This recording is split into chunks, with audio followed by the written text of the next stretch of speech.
Welcome back. All right, so one of the last news of the day videos for 2022. Depending on how Saturday goes, it might end up being the last of the news of the day videos for 2022.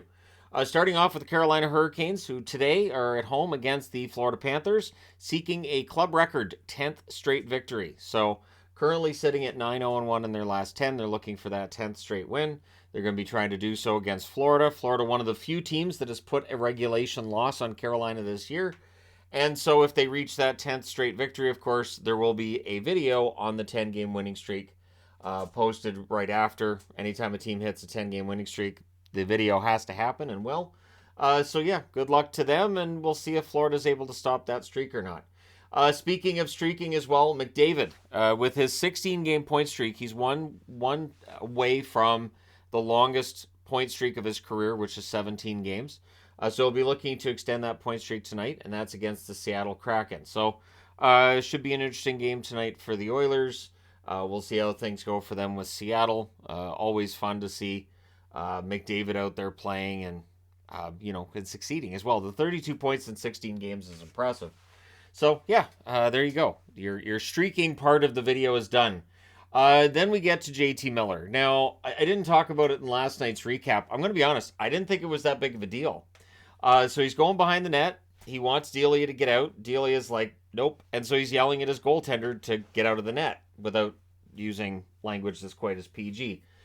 JT Miller has always had a temper. This has always been a thing. The interesting part is that when the Canucks are winning, it's a quirk and it's something that people really like his passion. But when the team's losing and in situations like that, people get mad.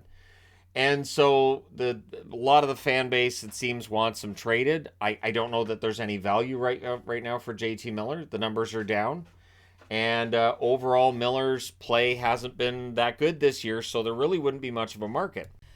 So the way I see it, and the reason I didn't talk about it last night, is that the Canucks are basically stuck with that player right now.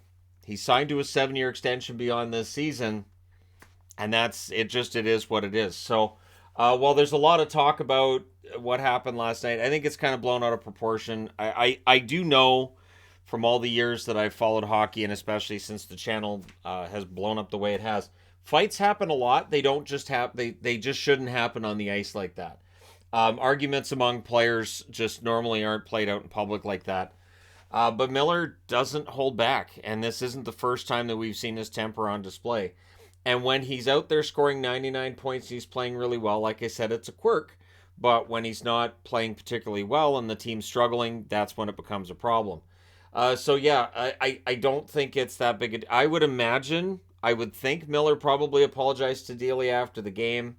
I think there was plenty of reasons for the Canucks to be frustrated during that game last night against Winnipeg. And I'd rather they were frustrated than just looking happy and skating around and being okay with losing. So I really think that it does get blown out of proportion when we see these things played out in public. I do think that, does Miller owe Delia an apology? Sure. Do I think that it's probably already happened? Likely, but either way, for Canuck fans, I do apologize. JT Miller's not really going anywhere, and so that's where we're at right now. Chris Letang is out tonight for the Pittsburgh Penguins. He's being evaluated for an injury. They're not really getting into how long he might be out. They're waiting till after he's evaluated. Ryan Poehling is a game time decision for tonight's game as well. Losing Letang hurts Pittsburgh. It absolutely does. The Letang is not having the kind of year this year that he had last year. I think last year was the best year he's had in his career. But he's Chris Letang. He is one of the best defensemen Pittsburgh's ever had. And he's a veteran leader on the team. And so they're going to miss him while he's out. We'll see how long that's for. The New York Islanders have put Wahlstrom and Holmstrom on IR. So if your last name ends in Strum, you're probably going to be injured right now for the Islanders. It doesn't sound like either of these are going to be long-term or that they're major injuries. It's just a lot of the time guys go on IR. It might just be a paper move, and it just means they'll miss like a week's action, not necessarily miss a lot more than that. So we'll see how the Islanders do. They were fine last night, and so we'll see how they do without them in the lineup going forward. Bedard hype continues to increase as the World Juniors continues.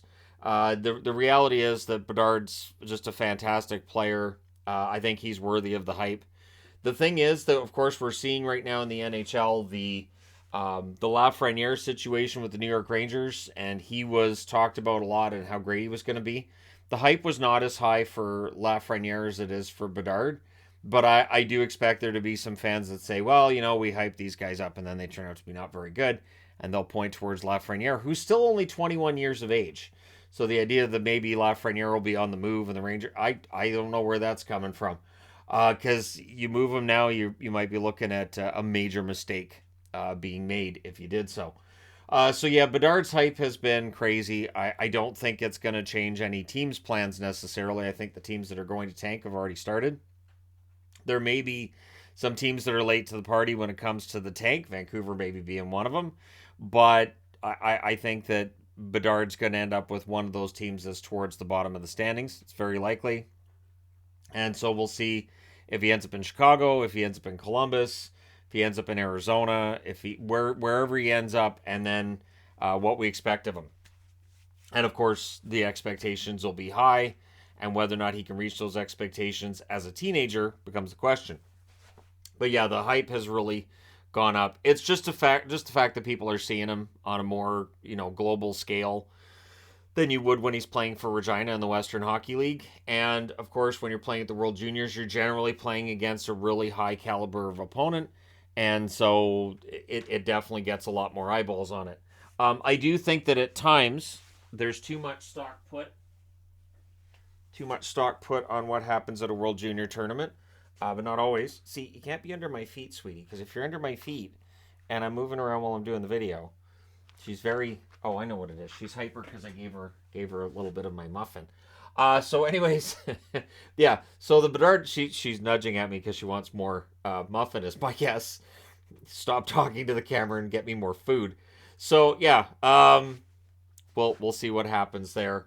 But the World Juniors are always going to add more hype to a player. It can also lead to a drop in a player's stock at the draft. Which sometimes is kind of baffling because their numbers might be really good, but they had a bad World Juniors. So there'll be talk of that coming out of this, I would imagine, as well. So other injury news from around the National Hockey League. Nathan MacKinnon is skating in a non-contact jersey. I don't think that it's a statement that's outside the realm of reality that the Colorado Avalanche desperately missed MacKinnon. They missed Landeskog quite a bit as well. This is a Colorado team that is not firing with all of their guns in the lineup. But they do have a little bit of a healthier roster now than they did a couple weeks ago. And they're still getting points. They're still playing well. I think that for MacKinnon, the sooner he gets back, the better, of course, for the Avs. It's supposed to be a 4-week injury, right? 4 to 6 weeks, I think, was the original time frame. So I don't think he's that far out. It feels like we've been talking about this for a while already. And Robbie Fabry, who's been out for quite some time for Detroit, he's aiming to return Wednesday against the New Jersey Devils. So that's his aim. That's his goal. We'll see if he gets there or not, as the rabbit comes back to my feet, informing me she still has not got any more food from me yet. Just tons of food in this room, though. But at any rate, yeah, Fabry coming back would be huge, of course, for the Wings. They've had injury problems on and off throughout this season, and having everybody in the lineup, it makes a bigger difference to the teams that are kind of those maybe playoffs, maybe not teams than it does for the contenders, which makes sense. You're going to have better depth than the teams that are contenders, a la the defending Stanley Cup champion Colorado Avalanche. But at any rate, let me know your thoughts in the comment section below. As always, don't forget to hit like and subscribe if you're browsing your way through, you just happened upon this video. Thank you guys so much for watching, for all your support. I will talk to you again soon.